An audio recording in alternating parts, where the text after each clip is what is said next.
Injil itu berita pembebasan. Injil itu berita pembebasan. Supaya yang takut dia menjadi punya kekuatan. Yang bodoh itu diajar menjadi pintar. Yang sakit dikuatkan. Yang merasa terbelenggu dibebaskan. Itu Injil. Masih banyak orang pakai Injil untuk bikin takut orang.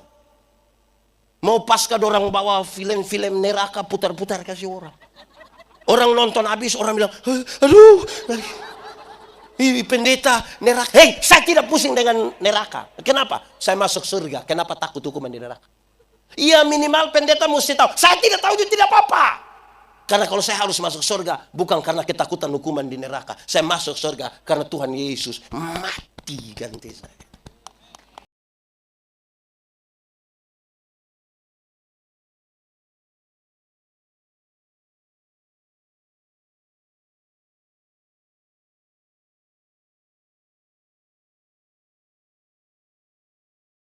Saudara-saudara, mari kita berdoa.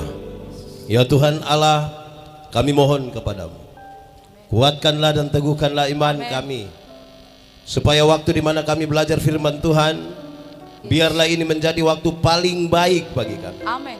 Kami berdoa, Tuhan jauhkan semua penggoda pencobaan. Ya, Yesus. Biar di dalam damai-Mu kami belajar firman Tuhan. Amin. Kami rindu pada Ya, firman-Mu. Yesus. Berfirmanlah bagi kami Tuhan. Yesus. Di dalam nama Yesus, firman yang hidup itu kami berdoa. Amin. Amin. Bapak Ibu saudara-saudara, kita di malam hari ini di kebaktian penyegaran iman yang dilaksanakan oleh Polres SBB ini, saya ajak kita merenungkan ulang satu bagian ini. Efesus pasal 6 ayat 10 sampai ayat yang ke-20. Efesus 6 ayat 10 sampai ayat yang ke-20. Yang sudah dapat katakan amin. Amin, betul. Separuh tidak buka Alkitab tapi amin. Itu tipu itu.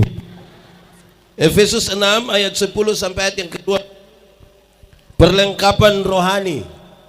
Akhirnya hendaklah kamu kuat di dalam Tuhan, di dalam kekuatan kuasanya. Kenakanlah seluruh perlengkapan senjata Allah, supaya kamu dapat bertahan melawan tipu muslihat iblis. Karena perjuangan kita bukanlah melawan darah dan daging, tetapi melawan pemerintah-pemerintah, melawan penguasa-penguasa, melawan penghulu-penghulu dunia yang gelap ini, melawan roh-roh jahat di udara. Itu, ambillah seluruh perlengkapan senjata Allah, supaya kamu dapat mengadakan perlawanan pada hari yang jahat itu, dan tetap berdiri sesudah kamu menyelesaikan segala sesuatu. Jadi, berdirilah tegap, berikat pinggangkan kebenaran, berbaju sirakan keadilan, kakimu berkasutkan kerelaan untuk memberitakan Injil damai sejahtera. Dalam segala keadaan pergunakanlah perisai iman, sebab dengan perisai itu kamu akan dapat memadamkan semua panah api dari si jahat. Dan terimalah ketopong keselamatan dan pedang roh, yaitu firman Allah.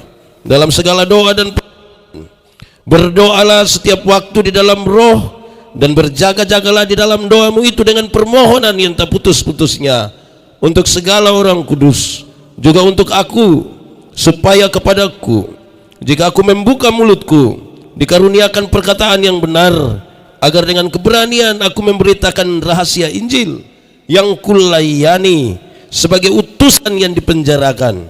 Berdoalah supaya dengan keberanian aku menyatakannya sebagaimana seharusnya berbicara. Demikian firman Tuhan. Berbahagia setiap orang yang mendengar firman, memelihara dan melakukan dalam hidup setiap hari. Shalom. Itu terlalu pelan, kuat sedikit. Shalom. Lebih kuat. Shalom. Paulus meninggalkan jemaat di Efesus, padahal Paulus tahu bahwa jemaat itu jemaat yang kecil, tidak punya kekuatan politik yang besar, tidak punya kekuatan sosial yang kuat, tidak punya. Paulus meninggalkan mereka padahal Paulus tahu bahwa dunia adalah medan pertempuran. Dunia adalah medan pertempuran. Karena dunia medan pertempuran, maka semua orang akan berhadapan dengan pertempuran. Baik orang kaya, baik orang kota, baik orang beriman, baik orang Baik orang pintar, baik orang. Paulus mendefinisikan bahwa musuh kita ada dua. Ada berapa? Satu, musuh yang kelihatan. Musuh yang, tapi yang kedua, musuh yang tidak kelihatan. Kalau musuhnya kelihatan,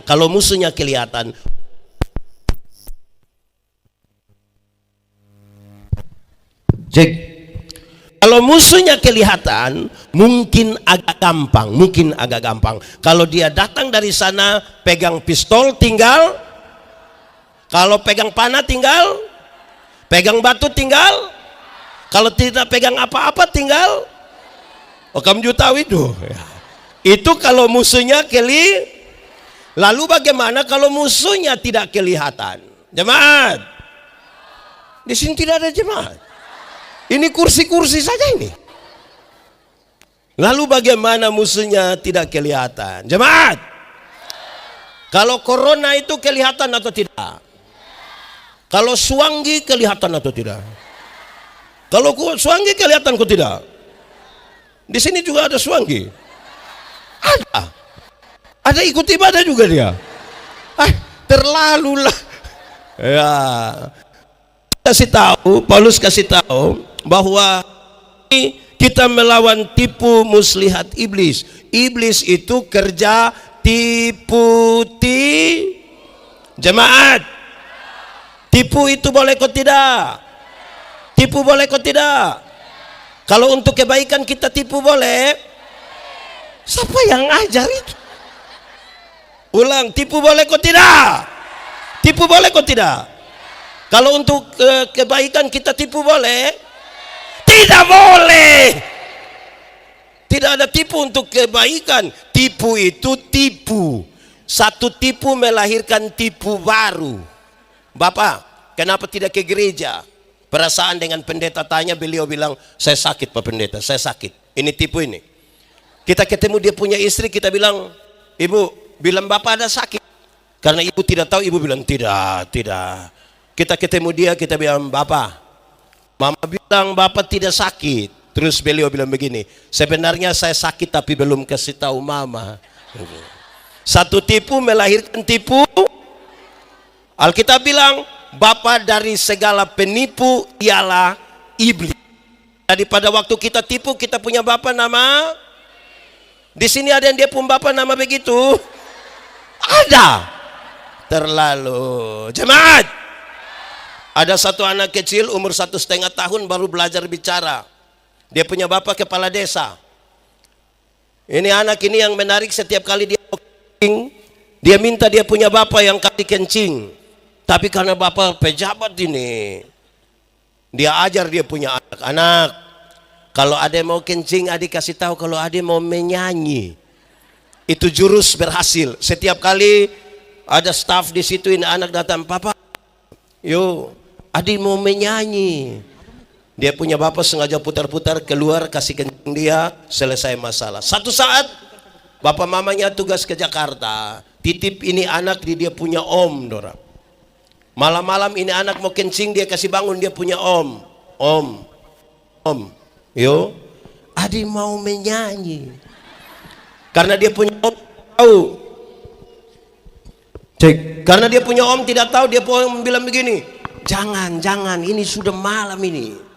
Ini anak tidak bisa. Om, kenapa? Adik mau menyanyi. Dia punya om bilang, tidur, opa di sebelah marah. Ini anak sudah tidak tahan, dia bilang, om, ya, adik harus menyanyi. Dia punya om bilang, kalau begitu adik menyanyi pelan-pelan di om punya telinga. Ini anak bangun, dia kencing di om punya telinga. Jemaat, siapa yang salah? Om atau bapak? Om atau bapak? Bapak atau om? Om atau bapak? Kenapa bapak yang salah?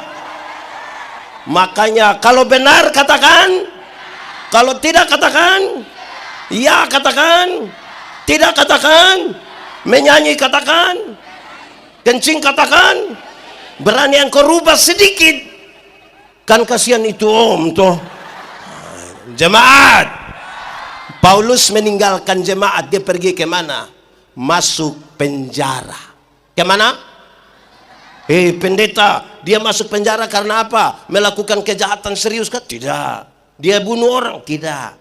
Lalu kenapa dia masuk penjara? Karena coba-coba percaya kepada Tuhan Yesus.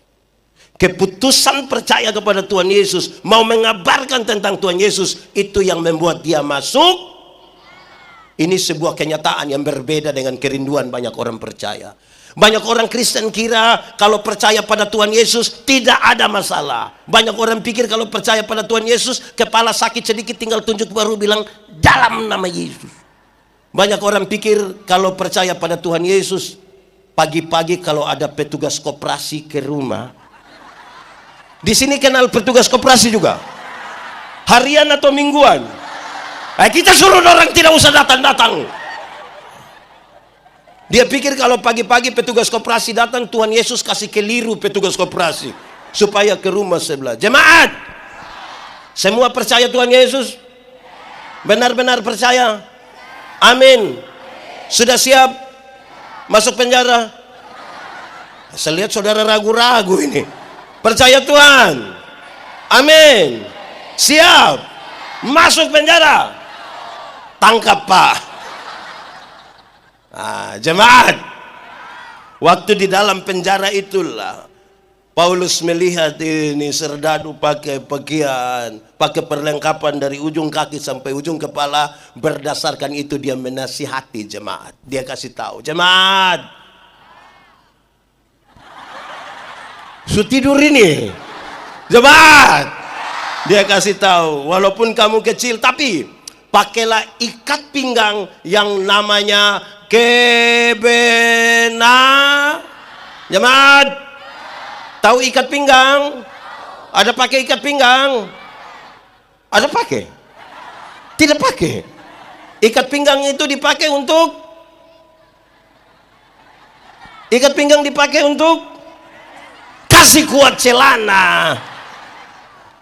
Hai, saudara, jemaat, serdadu-serdadu itu ketika mereka pakai ikat pinggang, di ikat pinggang itulah mereka menyarungkan pedang. Supaya apa? Bisa bergerak dengan bebas. Saudara bayangkan, kalau ada musuh datang dari sana, dia mau berkelahi atau tarik celana? Berkelahi, lama-lama dia mati.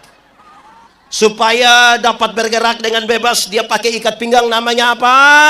Kebena. Jemaat, ada dua kata dalam bahasa Indonesia, benar dan betul. Benar dan betul sama kok beda? Beda kok sama? Sama kok beda? Beda kok sama? Sama. Benar bisa berarti betul, betul bisa berarti, tapi dua kata yang sama ini sama-sama diberi awalan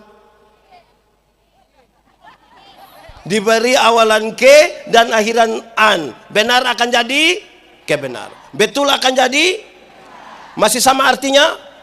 Beda. Sekarang saya mau tanya, jemaat, kalau hari ini saudara ikut ibadah di sini, kebenaran atau kebetulan?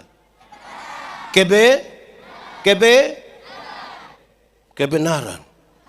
Saya kira memang kebetulan. Tidak, ini kebenaran. Kalau Tuhan menebus saya dan saudara, kebenaran atau kebetulan? Kalau kita masih hidup hingga hari ini, kebenaran atau kebetulan? Mantap. Saya geser sedikit. Kalau kita kulit hitam, kebenaran atau kebetulan? Kalau kita kulit hitam termasuk kebenaran atau kebetulan? Saya lihat saudara makin ragu-ragu di sini. Hei, jemaat, kalau saudara ikuti iklan kecantikan kulit di televisi, semua iklan kecantikan kulit di televisi mengarahkan kita untuk mengatakan seolah-olah kalau orang kulit putih lebih baik dari kulit hitam. Akhirnya setiap kali yang kulit putih berdiri di depan yang kulit hitam itu, dia macam gelisah. Bagaimana? Dia macam gelisah dia. Ada lagu dulu bilang, biarlah yang hitam, jangan harapkan. Mau pakai okerju tidak bisa. Saudara pakai pemutih, maaf, di wajah saja, leher ke bawah gelap lagi, dan itu akan menggelisahkan saudara itu. Hei, hancur itu. Jemaat, kalau kita rambut keriting, kebenaran atau kebetulan?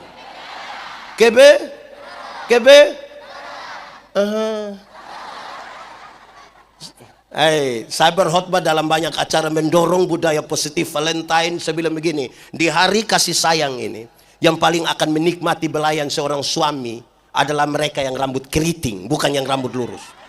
Ya bisa begitu pendeta. Yo, yang rambut lurus itu mungkin karena lurus kita belai tidak terlalu indah lah, tidak terlalu. Sayang, tidak ada. Sayang, yang keriting itu kalau dibelai menarik. Sayang. Jangan gelisah kalau hanya rambut keriting. Amin kok. Jemaat. Karena itu hari ini saya orang Timur, saudara orang Maluku, ada orang Jawa, ada orang Sumatera, ada orang mana. Kita tidak pernah memilih, tidak pernah memilih. Tuhan waktu cipta saya dia tidak pernah tanya, Yandi, engkau mau Timur atau Australia? Dia tidak tanya. Langsung jadi. Hari ini kalau masih ada orang Indonesia Barat merasa lebih baik dari Indonesia Timur, minta maaf, Anda bermasalah dengan hidupmu. Karena kita tidak pernah memilih, kita tidak pernah. Amin. Jemaat.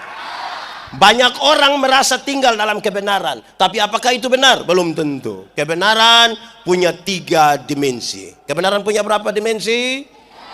3 kalau pakai bahasa Indonesia bilang 3. Kebenaran punya 3 dimensi. 3 pakai bahasa Inggris bilang makin pintar ini. Pertama, kebenaran itu berdimensi legal. Berdimensi apa? Legalitas. Ikut aturan. Semua bentuk pelanggaran terhadap aturan Tuhan tidak mau, Tuhan tidak setuju. Pelanggaran pada aturan Tuhan tidak mau. Jemaat, tahu motor? Pernah naik motor? Siapa punya? Siapa punya? Sudah lunas? Mantap. Kalau saudara naik motor, pakai helm, ada SIM, ada STNK, lampu-lampu, kaca spion ada operasi lalu lintas di situ. Berani pergi? Berani. Kenapa berani? Karena ikut aturan. Coba kalau tidak ada SIM, tidak ada STNK, tidak pakai helm, lampu-lampu bermasalah, kaca spion bermasalah, ada operasi lalu lintas di situ, berani pergi? Berani pergi? Kenapa tidak berani? Kenapa tidak berani? Kan kamu pohon polisi toh. Kalau kita pakai helm, SIM, STNK ada, lampu-lampu aja, kaca spion ada operasi lalu lintas di situ, kita pergi. Sampai sana, polisi tidak tahan, kita putar kembali. Waktu kita putar, polisi tanya, kenapa kau kembali? Pak, tolong tilang saya. Ikut aturan itu mantap. Jemaat! Di sini ada yang biasa langgar aturan? Biasa ada? Ada duduk di sini? Dia pakai baju warna? Jemaat! Jemaat Efesus itu sangat kecil. Yang mereka coba jalan ikut aturan saja orang anggap mereka bermasalah. Apalagi kalau langgar aturan. Pakailah ikat pinggang namanya. Kedua saudara, kebenaran punya dimensi moral. Punya dimensi apa? Moralitas. Moralitas itu apa? Kesatuan antara pikiran, perkataan, perbuatan. Kenapa? Ingat, tidak semua yang kelihatan baik dibangun di atas moralitas dan motivasi yang benar. Tidak semua. Jemaat, ingat, tidak semua senyum tulus. Senyum itu baik atau tidak? Tapi tidak semua senyum tulus. Saya datang, saya bilang, "Shalom." Dia bilang, "Shalom." Saya lewat, baru dia bilang, kelihatan baik. Ya, betul kok tidak? Jemaat, saya khotbah di bank-bank semua yang ada di Kupang. Saya bilang begini, ini ibu-ibu yang kerja di bank ini cantik-cantik semua. Mau lihat jauh atau lihat dekat tetap cantik. Mereka pakai pakaian bagus-bagus lagi, kerja di ruangan yang tertata rapi lagi, ber-AC lagi. Wih, kita pergi ke bank itu macam kita tidak mau pulang. Macam kayak mau lihat-lihat terus orang begini. Kita baru naik di tangga terakhir dengan santun sekali mereka bilang begini, "Selamat siang, ada yang boleh kami bantu?" Terus saya tanya orang, "Ibu-ibu, siapa di antara ibu-ibu yang waktu bangun pagi lihat suami pas bangun, terus dia bilang, 'Selamat pagi, ada yang boleh kami bantu?'" Jadi kebenaran itu berdimensi moral. Jemaat, kami sering tentang homiletika, ilmu berkhotbah. Orang tanya saya, pendeta, yo, khotbah yang baik itu yang bagaimana? Saya bilang, engkau punya maksud. Khotbah yang baik itu tulis atau tidak tulis, berapi-api atau berair-air. Saya bilang, khotbah yang baik bukan soal tulis atau tidak tulis, bukan soal berapi-api atau berair-air. Khotbah yang baik ialah omong apa, buat itu. Jangan omong lain, buat. Tahu juga. Ada orang yang lebih parah, bahkan pikir lain, omong lain, buat hasilnya kelainan. Jadi kalau saudara ketemu orang kelainan itu kan tidak sinkron toh. Pikir lain, omong lain. Di SBB ada. Dia ada di sini. Fam. Itu bahaya itu, jangan masuk di situ, itu bisa bahaya itu. Karena itu kebenaran punya dimensi moral. Dia harus punya dimensi moral. Pertama tadi kebenaran punya dimensi apa? Regal. Apa? Biskuit. Pertama kebenaran punya dimensi. Kedua punya dimensi. Ketiga sabar. Ketiga kebenaran punya dimensi sosial. Apa? Sosialitas. Pakai bahasa sekuler itu apa? Solidaritas. Kenapa Tuhan bersolidaritas dengan kita? Kan dia sayang kepada kita. Dia mau mati bagi kita, itu tanda solidaritas. Jemaat, pernah belanja di swalayan? Pernah belanja di swalayan? Pernah tawar di swalayan? Pernah? Kenapa tidak berani tawar di swalayan? Wih, kalau di swalayan itu ada yang berani tawarkan, kita bilang kau bikin malu-malu saja. 99.900 diambil 100.000 dia kasih, orang mau kasih kembali permen satu, bilang kau dapat saja, jangan ukur saya dengan itu. Pemilik swalayan orang kaya atau orang miskin? Saudara lihat, beli di orang kaya tidak tawar. Tapi kalau pagi-pagi ada nenek-nenek bawa sayur, tawar atau tidak? Ini nenek ini susah, mungkin pulang jual sayur dia sudah mati. Tapi kita punya penawaran itu mengerikan. Nenek, sayur berapa? 3.000. Terus dia sengaja kaget. Hah? 3.000?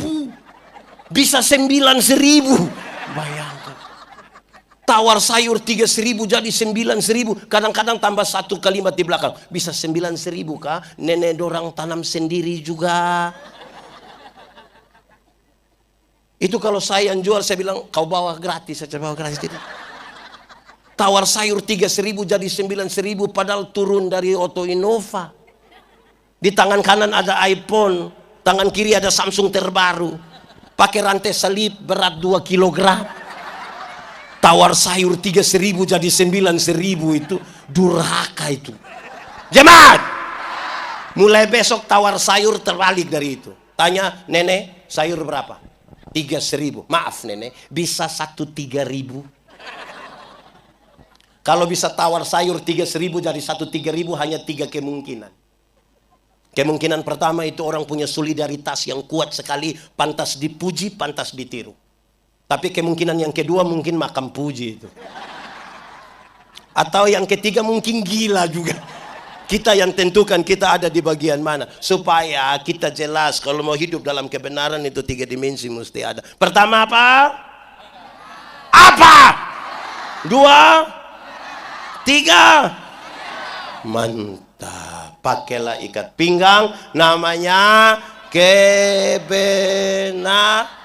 Lebih kuat 1, 2, 3. Kasih tahu kawan di sebelah 1, 2, 3. Jangan teriak di depan telinga.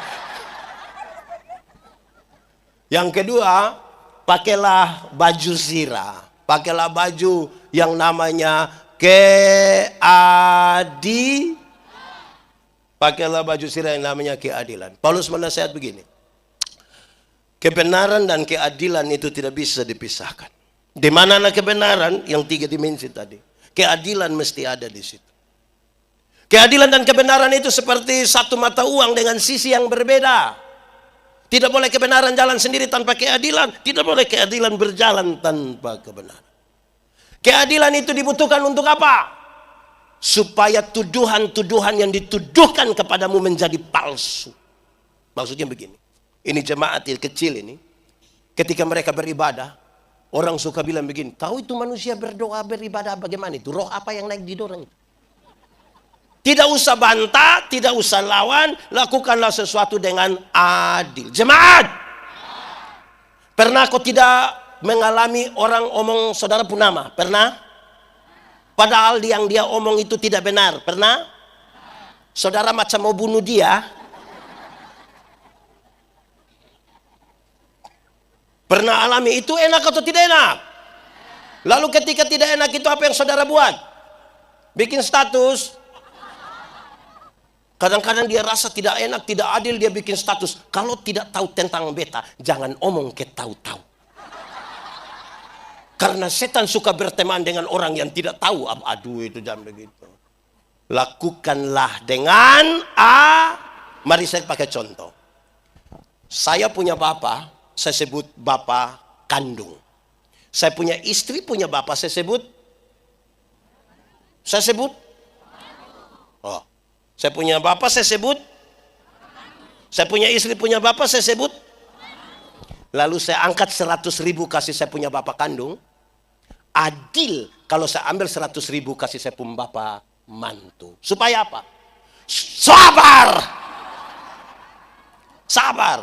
Supaya ketika saya ambil 100.000 kasih saya punya bapak kandung, saya punya istri lihat dan dia marah. Kau ambil uang kasih kau punya bapak. Tanpa saya bicara, dia punya bapak yang kasih tahu dia, jangan marah kau punya suami, dia juga kasih saya 100.000. Tuduhan menjadi palsu. Kalau saudara diperlakukan tidak adil, lakukanlah sesuatu dengan adil. Tuduhan menjadi palsu. Amin. Jemaat. Saya mau kasih tahu saudara, adil itu bukan sekedar berbagi yang sama. Adil bukan sekedar itu. Adil itu bukan sekedar ada 4 orang, roti 1 bagi 4. Adil bukan sekedar itu. Adil juga berarti yang kerja rajin menggunakan waktu dengan baik, dia lebih kaya dari yang pemalas. Adil. Itu adil. Yang rajin-rajin dia lebih kaya dari pemalas, ya memang adil. Betul kok tidak? Ini supaya malas lagi omong orang lagi. Di sini ada yang begitu. Sudah pemalas omong-omong orang lain ada? Ada di sini. Coba tunjuk dia yang mana. Adil itu kalau saudara menuntut hak, lakukan juga. Itu adil. Adil itu kalau kita minta berkat-berkat jasmani kepada Tuhan, jangan lupa minta berkat-berkat. Jangan lupa minta berkat. Kadang-kadang kita tidak adil. Terlalu banyak minta berkat jasmani. Yang rohani kita tidak minta. Padahal semua yang jasmani itu akan berakhir. Semua yang jasmani akan berakhir. Jemaat. Beredar di grup-grup WA itu bilang begini. Dengar. Kalau sudah umur 50 tahun. Cantik atau tidak cantik itu sudah tidak penting. Sudah tidak bisa lagi disembunyikan di balik lipstik dan bedak. Sudah tidak bisa. Waktu umur 20-30 itu kita rasa kita punya pipi ini kencang, kinclong sekali 30 itu. Sudah 50, meleleh ini pipi, meleleh ini. Saya pun teman waktu kami SMA, umur 16-17 tahun, dia tato Guns N' Roses punya lambang yang ada bangku kaki, melukis itu. Mantap, kulit bagus lagi, tinta bagus, kontrasnya dapat betul, mantap. Itu umur 17. Waktu dia umur 43 tahun dia sakit, kami pergi lihat dia itu, saya juga sedih. Saya itu sedih itu. Itu tato itu sudah bukan lagi seperti orang pangku kaki, seperti orang menyembah itu nih. Turun Bapak, turun. Tidak. Ibu-ibu. Di sini tidak ada ibu-ibu. Ini SMP semua. Ibu-ibu. Kalau ada orang tanya bilang, "Ibu, umur berapa?" Terus ibu bilang 50. Dia sengaja kaget. Hah? 50? Macam 30. Jangan percaya. Masa umur 50 macam 35? Nah yang 15 di mana? Kalau ibu jalan dengan ibu punya anak perempuan, terus ada yang tanya, ini siapa sayang? Ini siapa? Ini siapa? Terus ibu bilang, ini saya punya anak perempuan yang pertama. Terus dia sengaja kaget. Anak perempuan? Macam kakak adik. Jangan percaya, jangan percaya. Masa mama dengan anak macam kakak adik? Kalau mama dengan anak macam kakak adik itu hanya dua kemungkinan. Kemungkinan pertama dia punya anak perempuan itu muka terlalu tua lah. Jadi dengan dia punya mama itu beda tipis sekali. Atau kemungkinan yang kedua dia punya mama menikah terlalu muda. Mungkin umur 6 tahun sudah nikah. Jadi adil itu jangan hanya pikir yang jasmani-jasmani. Yang rohani juga toh. Amin kok. Itu umur berapa tadi? Berapa? Sudah umur 60 tahun, ada jabatan atau tidak ada jabatan sama saja. Su pensiun. ASN, TNI, Polri, yang swasta dong perusahaan, rata-rata pensiun kan umur berapa? 60 toh, taruhlah 60. Waktu kita aktif itu yang orang ketemu kita, dia bilang, siap, laksanakan, lanjutkan, alright. Aktif Bapak, itu aktif. Sudah pensiun, mau ambil pensiun di taspen ini. Anak-anak yang baru honor 3 bulan, dia bisa lihat kita dari jauh baru dia panggil, tua. Aman kah tua? Macam mau cek ke dia itu. Jadi jangan pikir ya, hati-hati. Itu umur berapa?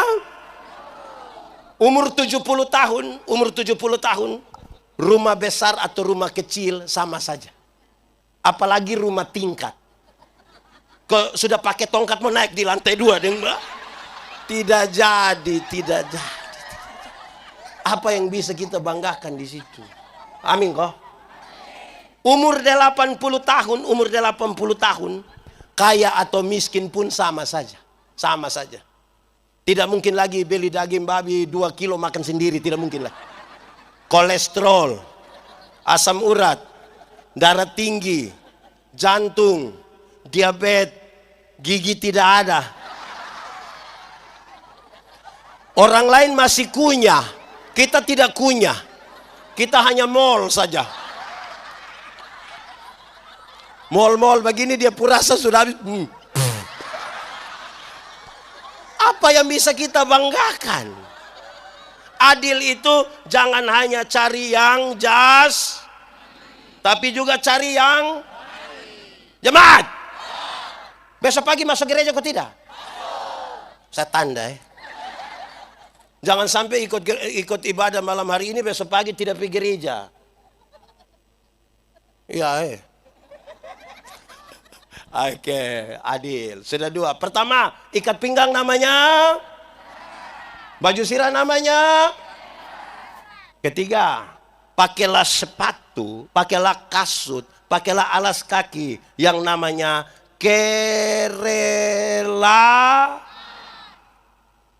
jemaat. Memang kalau bikin apa-apa tidak rela itu tidak bisa. Melakukan sesuatu itu butuh kerelaan. Amin kok. Biasa gereja di sini jam berapa? Jam? Terus ini malam dia duduk sampai jam 4, jam 9 ibu bilang, "Papa, gereja." Terus ya takut bertengkar dengan istri, jam 9 dia tetap pergi. Tapi dia duduk diam begini nih. Kita kira dia ada mendengarkan firman Tuhan. Padahal dia ada beban. Jemaat, pernah putus cinta? Pernah putus cinta? Terus. Saya prihatin dengan saudara. Saudara kalau putus cinta dan tidak segera move on, tidak rela sudah dia, itu bisa sakit hati dari tamat SMP sampai mati. Itu nona kasih naik foto dengan dia punya om, kita tersinggung. Kita bisa capture itu foto, lingkar merah di itu om punya kepala, anak panah merah tunjuk di itu om punya mata. Kita messenger dia baru tanya, siapa itu? Rela.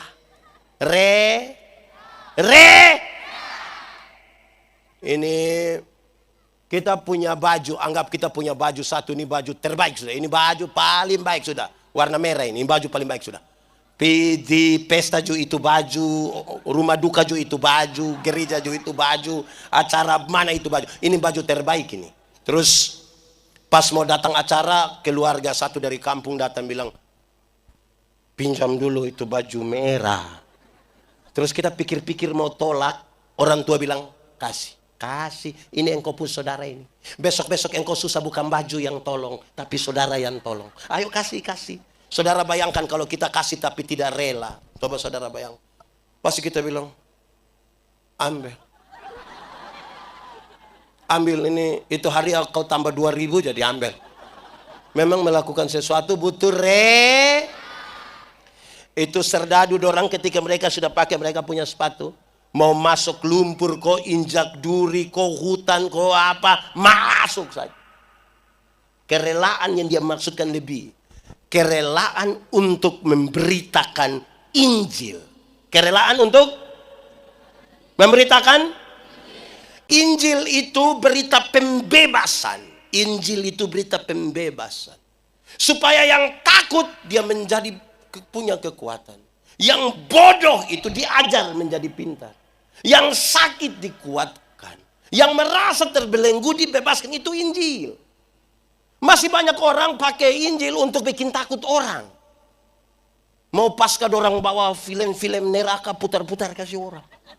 Orang nonton habis, orang bilang, aduh, pendeta neraka. Hei, saya tidak pusing dengan neraka. Kenapa? Saya masuk surga. Kenapa takut hukuman di neraka? Iya, minimal pendeta mesti tahu. Saya tidak tahu itu tidak apa-apa. Karena kalau saya harus masuk surga, bukan karena ketakutan hukuman di neraka. Saya masuk surga karena Tuhan Yesus mati ganti saya. Supaya kalau ada anak muda datang ke saya, dia bilang kepada saya, jangan itu dulu. Saya melayani di rumah sakit. Kalau berkunjung ke orang-orang lanjut usia, saya bilang, nenek, kita berdoa nenek. Iya Bapak, mungkin saya doa habis nenek sudah mati. Tapi nenek mati masuk surga. Terus saya jelaskan, terus dia bilang, Pak Pendeta, mati hari ini, mati besok, sama saja. Tuhan yang memberi, Tuhan yang mengambil. Terpujilah nama. Itu pembebasan. Bayangkan kalau itu nenek ada sakit, terus saya sampai sana, aduh, mati dia, mati. Jangan suka kasih takut orang. Supaya kalau ada anak muda datang bilang kepada saya, Pendeta Yandi, yo, saya rasa saya manusia paling berdosa di dunia. Saya rasa saya manusia paling berdosa. Saya bilang, kakak, saya juga orang berdosa. Tapi jangan takut. Karena kasih Tuhan lebih besar dari kita dua punya kesalahan. Itu Injil. Jangan sampai yang anak muda datang di saya, dia bilang, pendeta, saya rasa saya manusia paling berdosa. Ya, saya lihat engkau punya muka berdosa ini. Saya lihat engkau muka berdosa. Engkau kalau tidak bertobat, kaki tangan patah buang semua. Wah, itu bikin takut. Itu Injil bukan menakut-nakuti orang. Saudara kalau baca sebelum kedatangan Kristus, saudara baca, celakalah. Waktu berita Kristus datang, sampai pada dia ada, dia melayani, dia mati, dia bangkit naik ke surga, Roh Kudus dicurahkan, dia yang kasih tahu, jangan takut.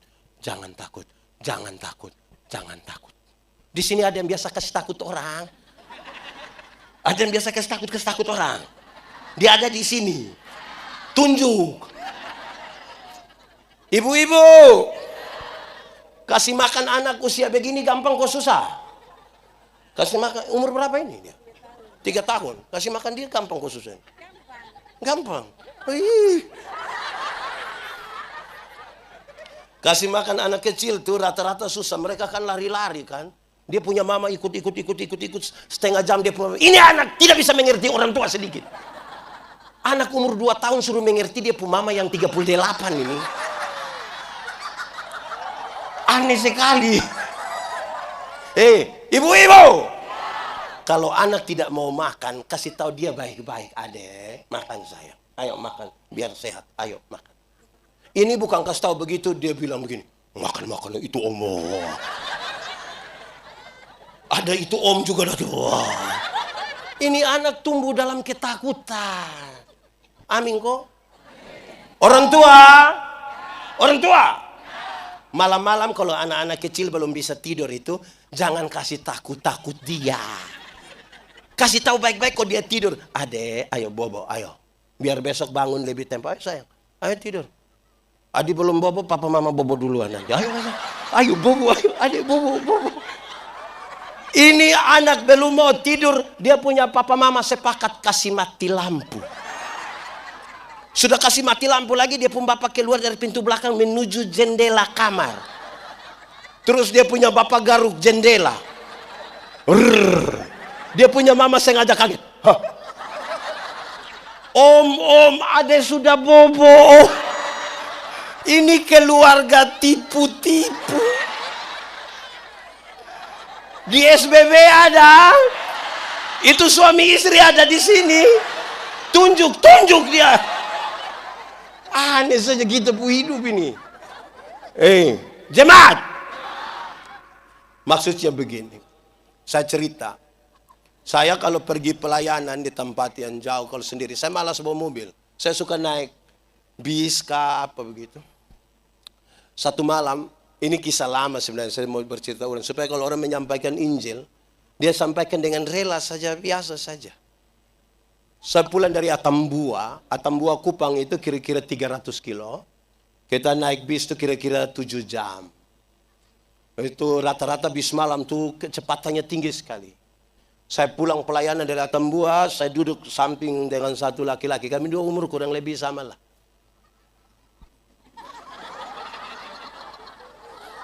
Mungkin itu anak kenal itu om.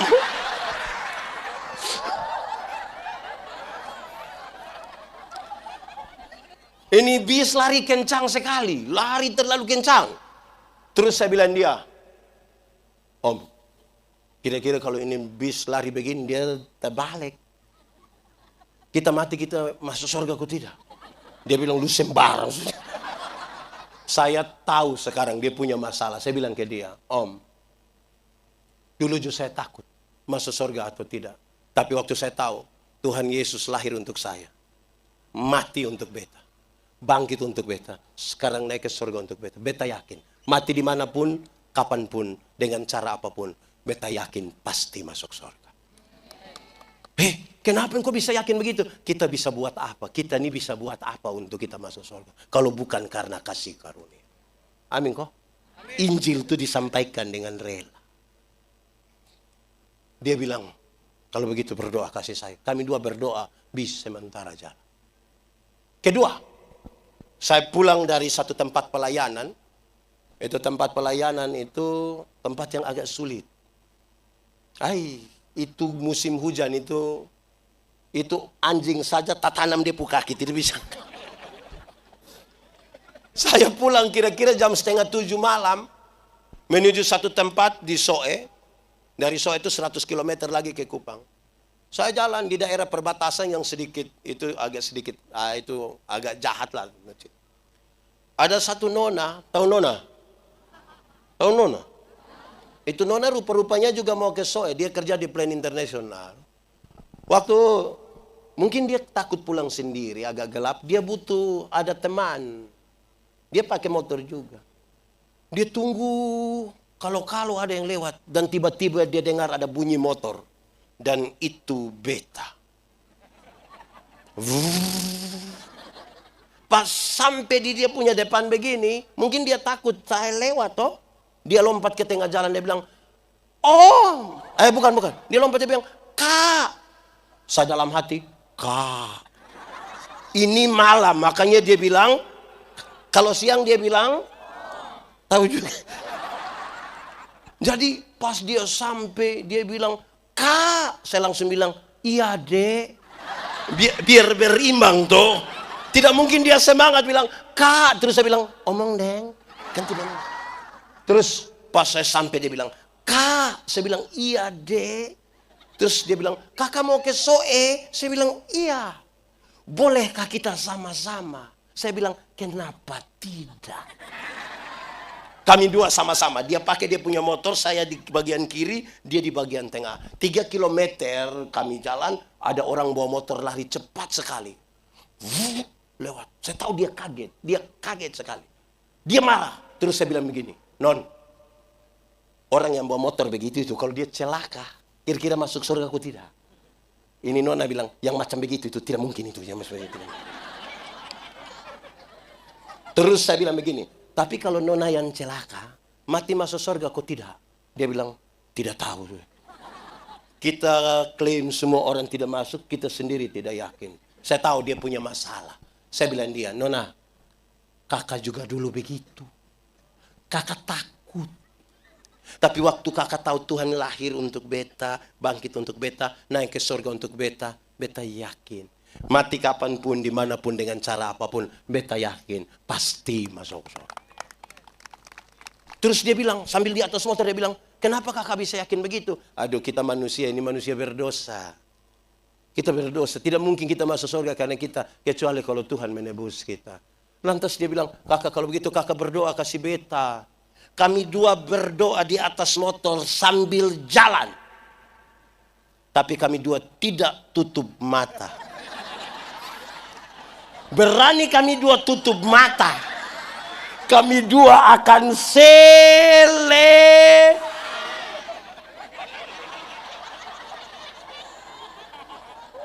Injil itu sampaikan dengan rela. Jemaat, Tuhan datang, dia tidak tanya ada berapa gereja saudara bangun, dia tidak tanya.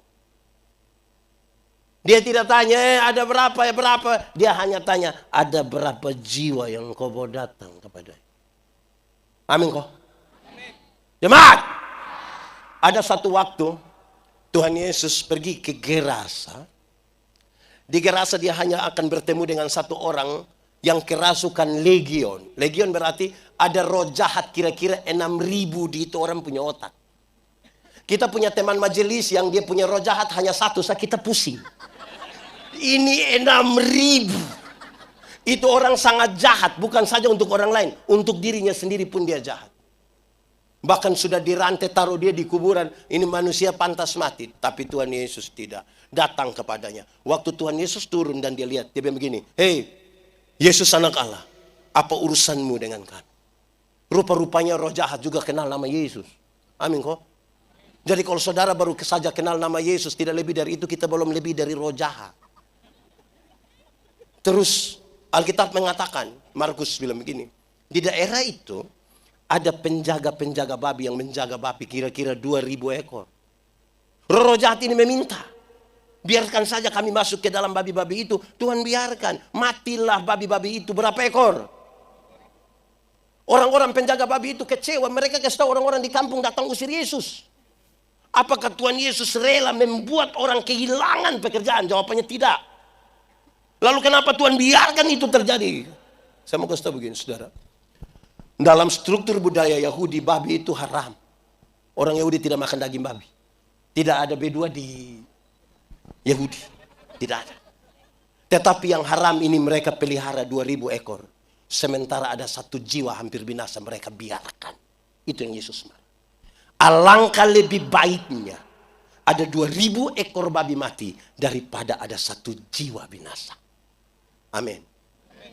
Sekarang coba kali, kalau babi 1 ekor 2 juta,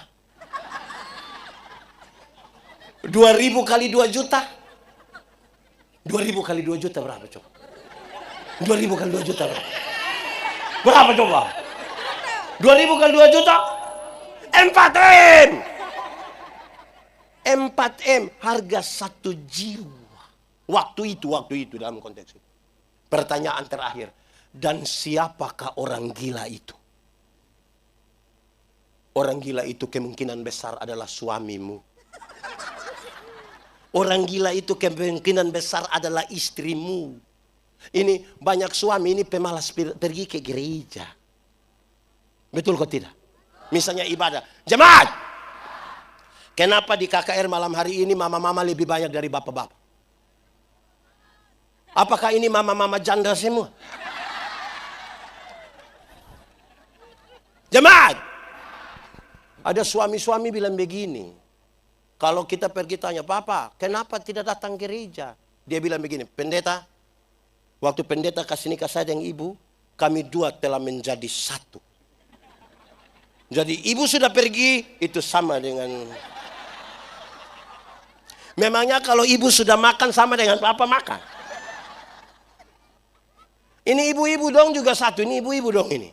Ini ibu-ibu orang ini kalau mereka cantik-cantik datang di gereja jalan sendiri. Pendeta tanya, ibu, kenapa jalan sendiri? Suami?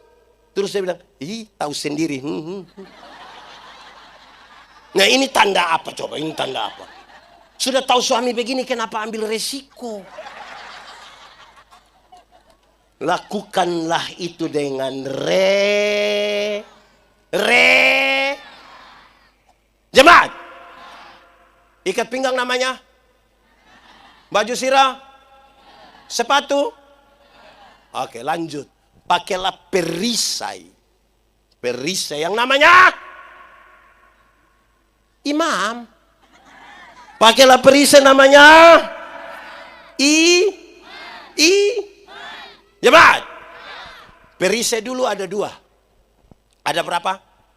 Dua pakai bahasa Indonesia? Pakai bahasa di sini? Dulu ada perisai yang kecil, taruh di tangan untuk perkelahian pakai pedang 1 lawan 1. Ada perisai yang kedua, itu besar seperti tudung saji itu. Kenapa? Orang dulu itu kalau perang mereka pakai anak panah, pakai panah kan? Itu anak panah bukan saja tajam, tapi setiap kali mau panah, mereka celup dalam ter panas, bakar baru panah. Kalau kita mau pakai perisai kecil, kau tangkis satu-satu, mati, langsung mati. Maka harus pakai perisai yang besar itu untuk melindungi diri begini. Kenapa? Tadi foto saya kebetulan. Jemaat, kenapa harus pakai perisai iman?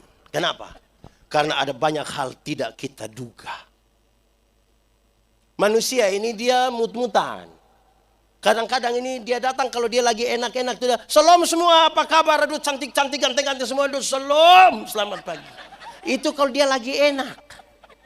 Besok itu ketika mungkin pengaruh efek vaksin atau apa ya. Dia datang sudah muka asam saja begini. Terus kita bilang, ibu kok tidak seperti kemarin. Kok tanya-tanya.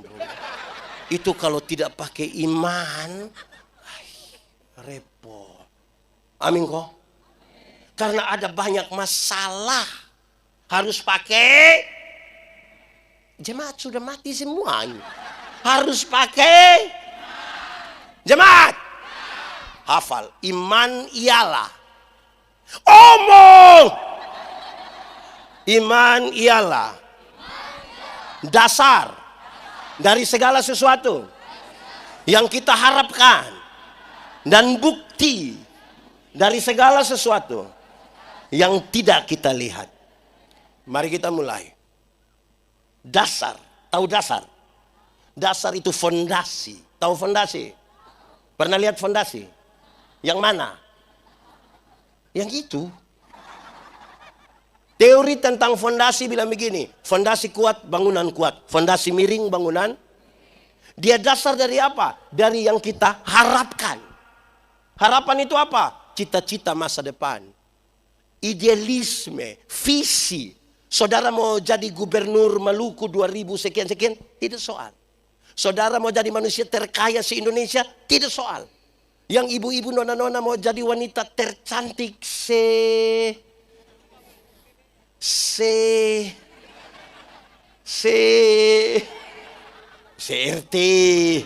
Tidak apa-apa. Yang membedakan itu adalah saudara meletakkan dia di atas dasar apa. Karena orang tidak beriman pun kepingin jadi gubernur, kepingin jadi orang terkaya, kepingin menjadi wanita tercantik ya.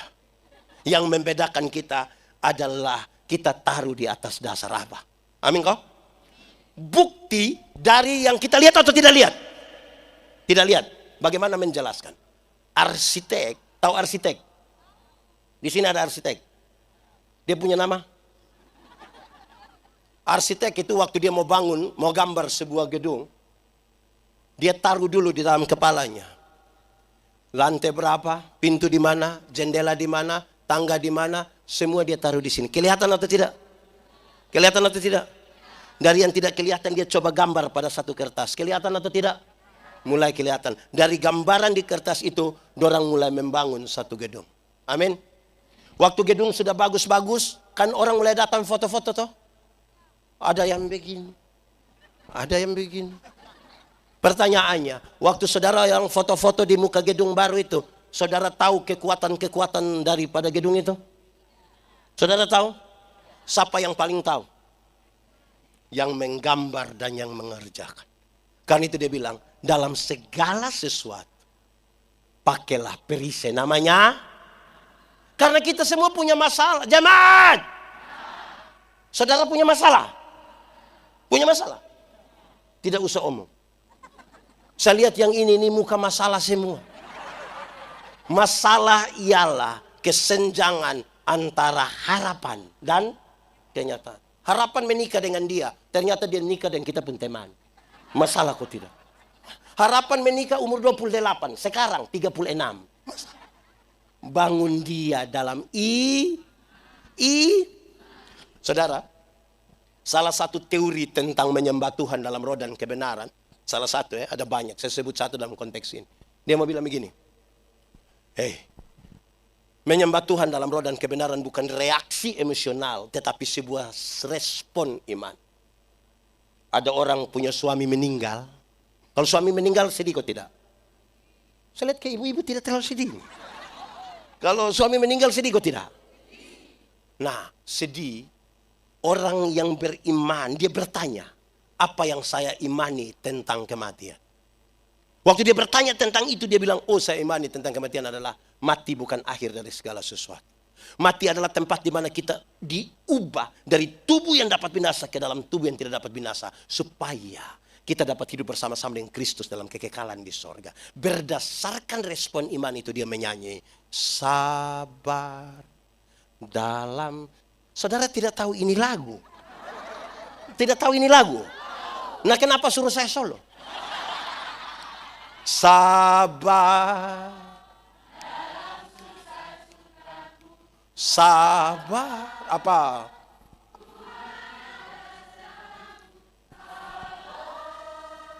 Sabar. Apa? Itu respon iman. Jadi apapun yang saudara alami, tanya, apa yang saya imani? Bukan orang punya suami ada meninggal di situ, kita datang ke situ pendeta, sebelum firman saya satu lagu. Terus dia mulai.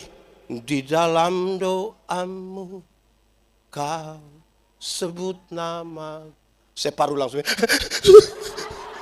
Terus di interlude-nya suruh anak kecil satu baca puisi dengan judul Ditinggal Ayah. Sedih kok tidak? Sedih kok tidak? Semua menangis terus menyanyi habis dia bilang, semua menangis. Reaksi emosional itu. Orang sudah kedinginan, jangan celup lagi dia di dalam kolam. Iman menolong dia untuk hidup. Amin kok. Kalau saudara hanya ingin menangis, nonton film Korea.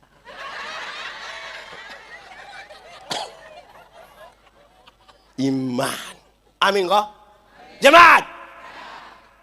Kalau kita pergi ke SBT, pakai mobil, celaka, tinggal 2 orang yang hidup. 1 orang beriman, 1 orang tidak beriman. Yang beriman akan mengatakan, untung Tuhan saya selamat. Yang tidak beriman akan bilang, untung tadi saya lompat cepat-cepat. Di satu peristiwa. Iman membedakan kita. Amin kok. Ikat pinggang namanya. Baju sirah. Sepatu. Perisai? Oke, lanjut. Ini terlalu banyak. Tapi hati-hati, saudara jangan tertawa terus. Saya punya istri bilang saya, Bapak pikir Papa khotbah bagus. Saya bilang, Mama, orang undang saya nih. Hei Papa, coba tanya orang yang ikut Papa khotbah. Jangan sampai dong pergi hanya mau ketawa-ketawa saja. Dong pikir Papa Sule. Jangan sampai waktu dom pulang dom bilang, kau rugi tidak ikut pendeta Yandi khotbah. Kok? Iya. Dia bilang apa? Tahu. Yang penting kita tertawa. Aduh, nah ini kita pusing. Tapi saudara hafal toh. Ada hafal. Saya tanya ulang, bisa? Yang jawab benar dapat sepeda. Ikat pinggang? Baju sirah? Sepatu? Perisai? Bisa dapat sepeda. Jemaat, berarti ada hafal. Saya istri bilang, mama mau salah toh. Jemaat sini hafal kok. Kelima, pakailah ketopong, helm, alas kepala, masker, bukan masker bengkoang. Itu penutup kepala yang pakai balek itu, yang hanya kasih keluar mata itu. Namanya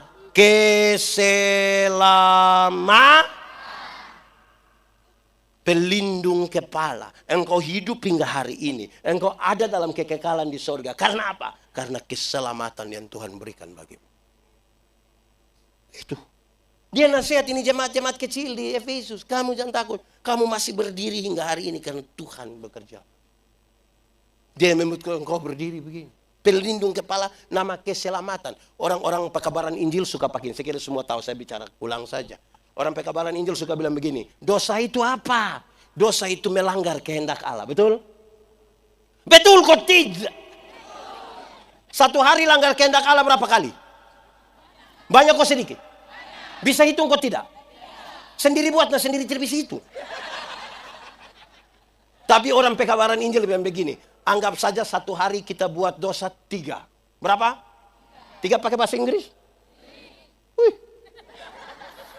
Dosa pikiran 1, dosa perkataan 1, dosa perbuatan. Kalau satu hari 3, 1 bulan berapa? 3 kali 30 hari? 90. Kalau 1 bulan 90, 1 tahun berapa? 90 kali 12 bulan berapa? 1080, taruhlah 1000. Satu hari 3, 1 bulan 90, 1 tahun berapa? 1000. Sekarang, karena 1 tahun 1000, coba masing-masing kali dengan dia umur. Pendeta Yandi umur 46 tahun sekarang. Kalau kali 1000, 46 kali 1000. Berapa? 46.000. Dengan 46.000 itu pendeta Yandi di surga. Itu 1 hari 3. Itu baru tanya dia yang umur 46.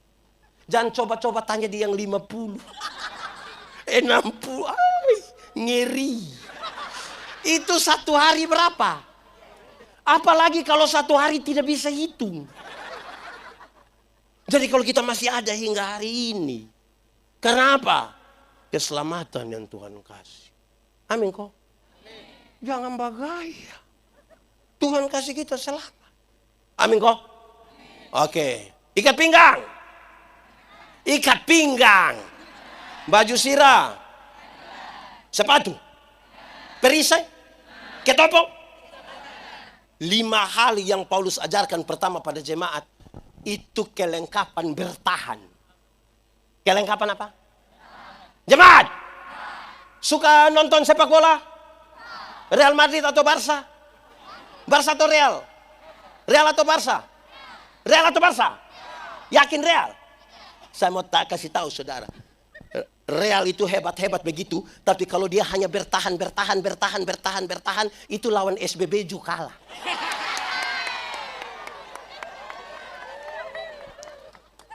Dia mesti menyerang supaya memenangkan pertandingan. Amin kok.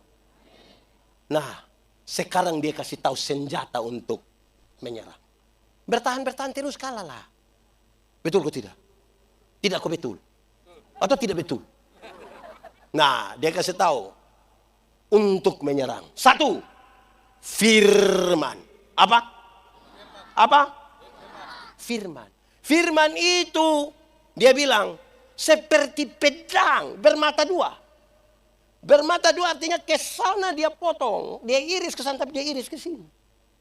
Artinya Kalau untuk orang lain kita kutip firman, jangan lupa kutip firman juga untuk kita. Kita ini terlalu banyak kutip firman untuk orang lain. Lupa kutip firman untuk kita.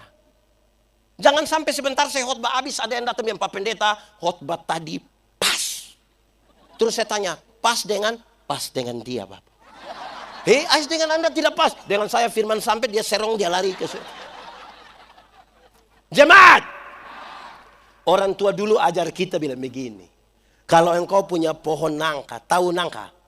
Tahu nangka punya pohon? Yang mana itu? Kalau engkau punya pohon nangka tidak berbuah, ambil parang, bukan kasih mati. Cincang dia punya kulit kan?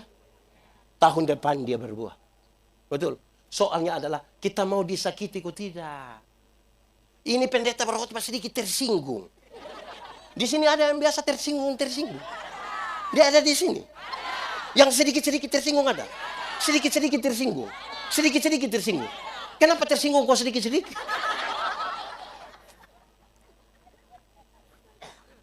Jemaat, saya mau kasih tahu saudara tentang firman. Cepat-cepat habis ini kita pulang sudah.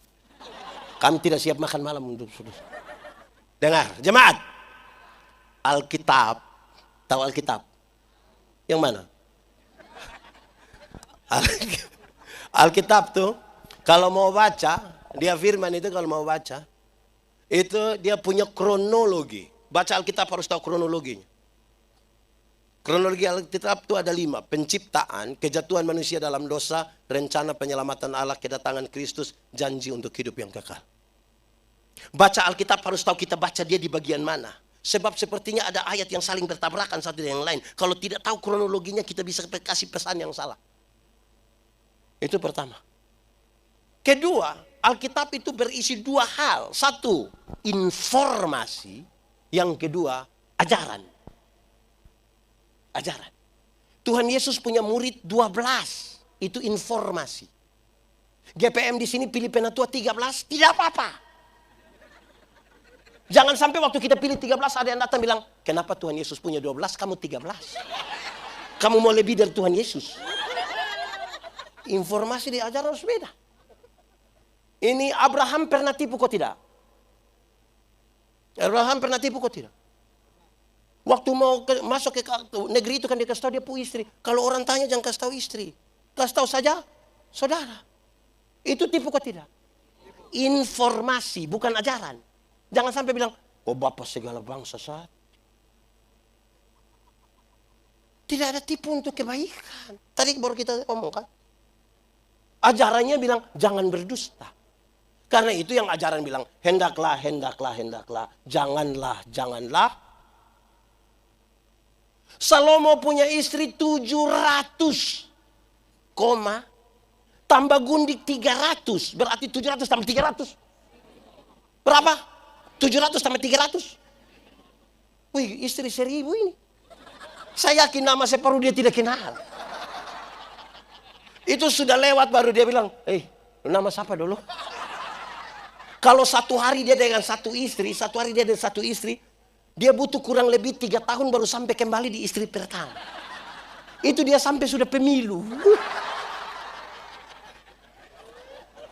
Baru yang 1000 itu cantik-cantik semua. Anak-anak para raja. Salah satunya putri Firaun.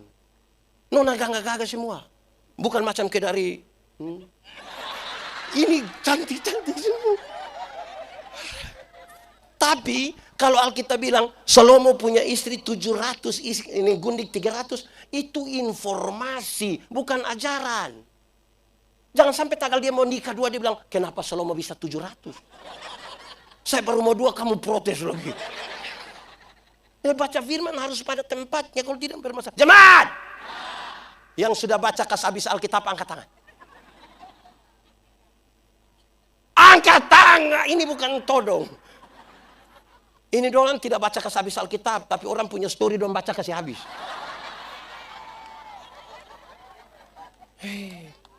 Jemaat! Kenapa? Jemaat.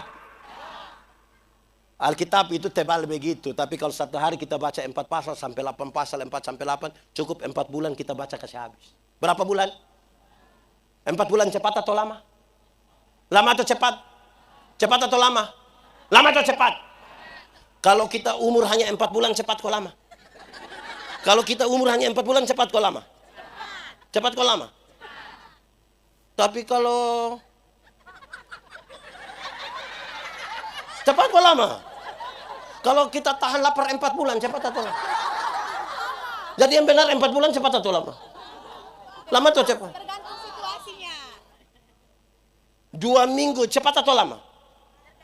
Lama atau cepat? Kalau pacaran 2 minggu cepat atau lama? Cepat atau lama? Kalau perut sakit 2 minggu cepat atau lama? Tergantung kan. Kalau ada cinta, ada perhatian, ada kasih sayang, hari-hari hidup ini terasa terlalu cepat. Butuh cinta untuk mendekati. Jemaat yang sudah baca kasih habis belum tentu mengerti. Yang sudah baca kasih habis saja belum tentu.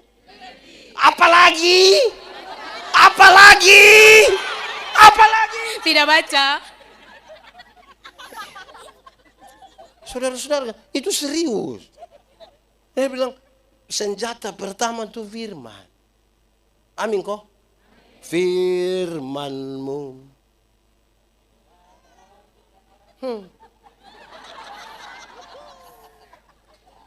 Oke, itu senjata pertama. Senjata kedua, hafal. Ikat pinggang. Baju sirah. Sepatu. Perisai. Ketopong. Senjata pertama. Senjata kedua. Doa. Apa? Jemaat. Doa itu relasi. Doa itu relasi, bukan kata-kata. Banyak orang terlalu sibuk dengan kata-kata sampai lupa membangun relasi. Padahal doa itu relasi, bukan kata-kata. Kalau saya dengan Bapak Pendeta, kami dua kenal baik, kami dua punya relasi. Saya jalan kaki, beliau naik motor, ketemu saya di jalan tanpa saya minta, beliau berhenti tanpa saya minta. Pendeta, yo, mau kemana? Naik. Karena kami dua punya. Tapi kalau kami dua tidak ada relasi, kami dua tidak saling kenal. Saya jalan kaki, beliau naik motor. Ketemu saya di jalan, beliau berhenti juga. Tapi dia tanya, ojek kok Pak? Relasi lebih kuat dari kata-kata. Ada orang yang di SBB ini cerewet sekali. Tapi kalau kita bilang, Om, sebentar Om doa mak, kau sembarang. Karena dia perhitungkan kata-kata, bukan relasi. Jemaat. Menurut saudara saya ada relasi dengan saya istri kok tidak? Kami dua saling kenal kok tidak? Karena kami dua punya relasi, kami dua saling kenal. Waktu saya ingin meminta sesuatu dari dia, cara mintanya ringan. Saya cukup bilang begini, Mah, bikin teh sayang, gelas kecil saja. Jangan terlalu banyak gula Papa takut sakit gula saya. Kan cara mintanya hanya begitu, karena relasi. Tidak mungkin saya minta teh di sepupu istri, saya bilang, Mama, buatlah segelas teh. Jangan terlalu banyak gula ya, Papa takut sakit gula. Pas habis ibu tanya, Papa sehat? Doa itu relasi, bukan kata-kata. Saudara bisa berkata-kata dengan orang yang tidak saudara kenal sekalipun. Contoh, jemaat. Pernah kok tidak satu saat saudara mau telepon begini, tiba-tiba ada suara bilang begini, nomor yang Anda tuju tidak dapat dihubungi. Pernah? Itu suara perempuan atau laki-laki? Itu perempuan dari SBB. Doa relasi bukan kata-kata. Kekuatan doa bukan pada waktu saudara berteriak. Kekuatan doa bukan pada waktu saudara menangis.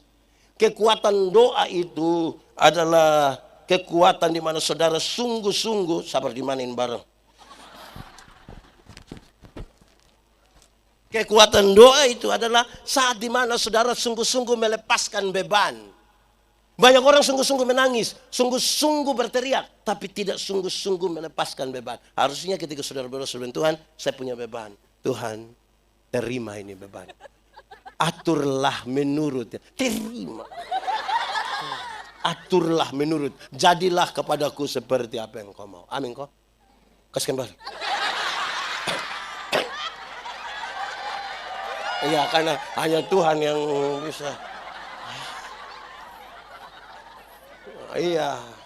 Ya saudara-saudara, itu ikat pinggang, baju sirah, sepatu, ketopong, perisai, ketopong, senjata pertama, senjata kedua. Saudara lihat, dari itu terkoneksi antara apa yang kita pikirkan, apa yang kita imani, apa yang kita lakukan. Amin kok? Jemaat, mati hidup ada dalam tangan Tuhan. Amin. Itu soal iman. Yang iman kasih tahu otak. Otak, tahu ke tidak? Tidak tahu. Kenapa? Otak. Mati hidup itu Tuhan yang atur. Kok? Iya. Jadi otak tolong kasih tahu kaki. Supaya kalau ada trek lari kencang ikut sini, kaki jangan lompat ke tengah jalan. Terkoneksi toh antara yang kita imani, kita lakukan. Amin. Ada masa depan dalam tangan Tuhan. Amin. Saudara, Tuhan menyiapkan masa depan bagi anak-anakmu. Amin. Yakin? Tapi bukan Tuhan yang antar itu anak dong pergi sekolah. Siapa yang antar? Siapa yang antar? Sekarang saya mau kasih saudara, yang kita punya bagian lakukan. Atau siapa di antara kita yang karena dia terlalu sibuk, pagi-pagi dia berdoa, Tuhan, saya sibuk jadi Tuhan tolong jemput anak dorang. Tuhan yang jemput kita pulang menangis, ibu, menangis. Jadi yang bagian kita lakukan saja. Amin kok? Di musik sih. Ikat pinggang. Kuat sedikit, ikat pinggang. Baju sirah. Sepatu. Perisai. Ketopong. Senjata pertama. Senjata kedua. Mari kita tunduk kepala di hadapan Tuhan. Kita angkat kita kepada Tuhan, kita mau berdoa. Firman Tuhan berkata, kalau kamu dengar suaranya, jangan keraskan hatimu. Minta Roh Kudus lembutkan setiap hati yang keras. Ambil waktu 1-2 menit ini di hadapan Tuhan. Kalau ada yang ingin saudara katakan, jujur. Ingat, manusia bisa kita tipu, tapi Tuhan tidak bisa kita tipu. Dia lihat sampai ke kedalaman jiwa kita. Yang mau berkomitmen, nyatakan itu kepada Tuhan malam hari ini.